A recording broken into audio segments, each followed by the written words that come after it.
Hi, I'm Liz with Toth Properties, powered by EXP Realty. I'm a residential real estate agent in Raleigh, North Carolina. Today, we're here at the North Carolina Department of Transportation, and we're going to be talking to them about the 540. Let's go.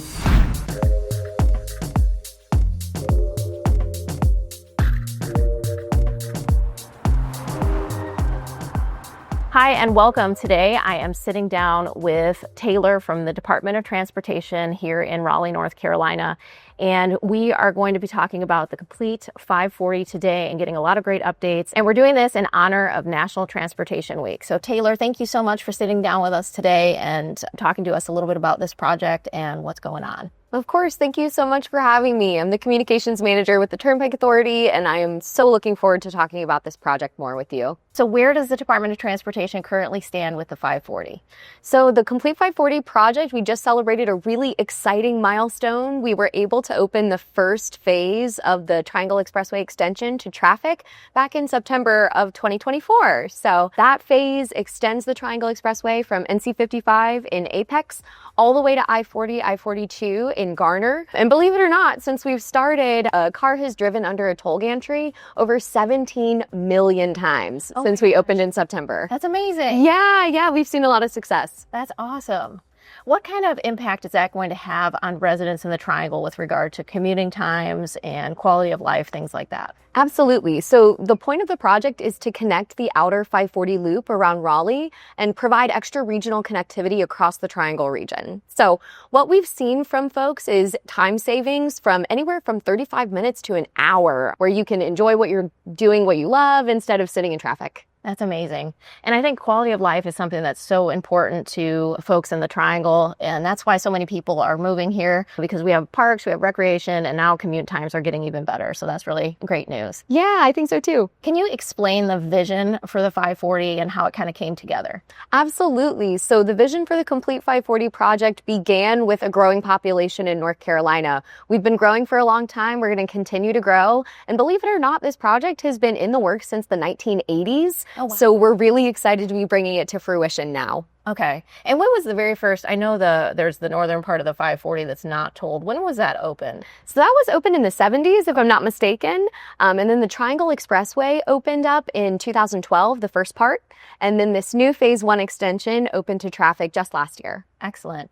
And when do you anticipate it'll all be completed? Yeah, the last 10 miles or Complete 540 Phase 2 is expected to open to traffic in 2028. And that will be here before we know it. I know, right?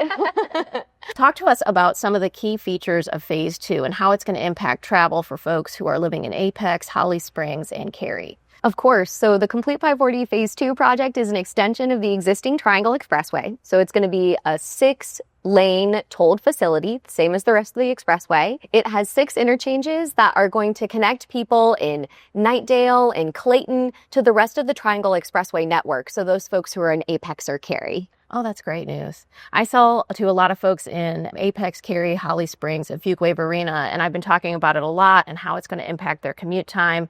You know, it's important to folks to be able to get all around the Triangle, maybe up to Durham, to Duke, over to Chapel Hill. So it's going to really open up a lot for folks. And that's always exciting. And it's something that I like to share with my clients as to what's going on in the area so they know what to expect when they get here and how, the communities that they're looking at it are going to be impacted by it. So it's definitely great to hear about that. Yeah, I think so too. It's going to provide more connectivity than ever, more communities, more people, more businesses. Everyone will be able to get around the Triangle easier than ever. Definitely. And there's so much development around the 540 as it goes in. So we saw one of the exciting things is the largest Costco opened right by one of the access points for the 540. So that was really great too. And that's just bringing more retail and restaurants to those folks and shopping and things like that to the folks that live in that area. So it's always fun to see the development that goes along with and that kind of follows the 540 as it goes around the Triangle. Absolutely. It has been really exciting for us to see too. Yeah. What environmental measures are being taken to make sure that the project aligns with sustainability goals?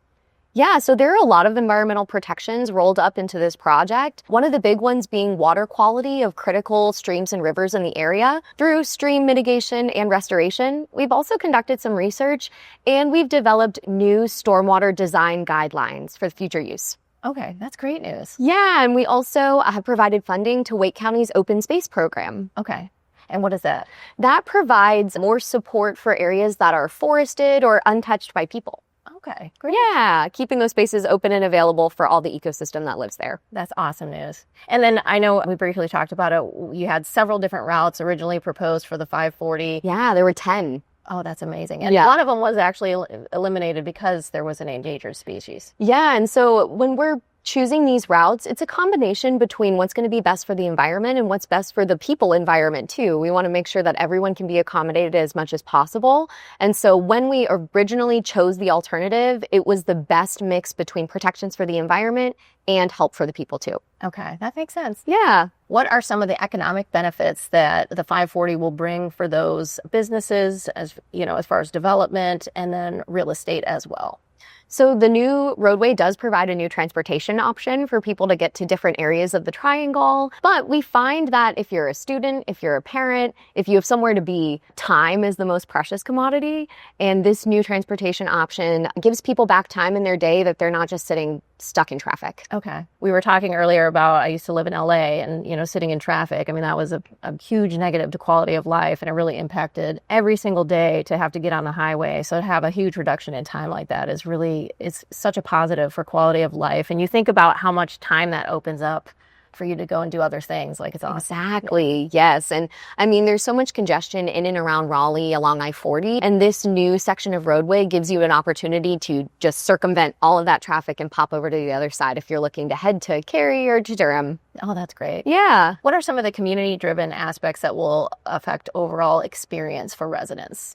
Yeah, we have quite a bit rolled into this project. Believe it or not, across Complete 540 Phase 1, there are over 30 bike and pedestrian accommodations, including sidewalks, bike lanes, shared and separate, and multi-use paths. We also were able to work with municipalities across the project to build accommodations for future greenways and bike paths. So whenever they're ready in the future, they're able to build those. And you work with the towns on those, or are you? We do. We work right alongside all the municipalities along the project. That's amazing. Yeah. And there are timelines for each one of those? According to the municipalities. Okay. So what we're doing is providing the space for them to be able to build them later without having to tear up the road that we just built. Okay, I understand. Yeah. Very good. And looking ahead, what can potential buyers, residents in the area expect from the long-term completion of the project? Long-term, we know that North Carolina is growing. We see it now, we'll see it in the future. This project is going to connect the 540 loop around Raleigh to provide more connectivity for people to reach where they're trying to go as quickly as they can. And for those people who are driving on I-40 or US 401, even if you're not taking the expressway, every car that does take the expressway is one fewer car that's on those locally trafficked roads. So we'll see benefits across the region. Oh, that's awesome. And then as far as down the road, like looking way down the road, do you think we'll ever end up like Atlanta, where you have like another loop that goes around the 540? We have a lot of projects that are under development across the state, partnering from everywhere from the East Coast all the way to Western North Carolina. And so we're looking forward to being able to support those areas with new roadways that provide travelers another option. Okay, that's great. Yeah. Good. Well, thank you so much for your time today. I work a lot with folks who are moving here from out of state, and I just think it's so important for folks to understand that the infrastructure is going in. A lot of folks come here from other areas and they worry that the infrastructure isn't going to support the growth. Yeah. And I think the 540 is an incredible project. It's so exciting to see that it's pretty close to being complete. I'm a few years away from being complete, and then all the other projects that you have underway, that you're truly developing the triangle to support all the growth that we're seeing. So I thank you so much for your time and for sharing all the information, and I hope you have a great day.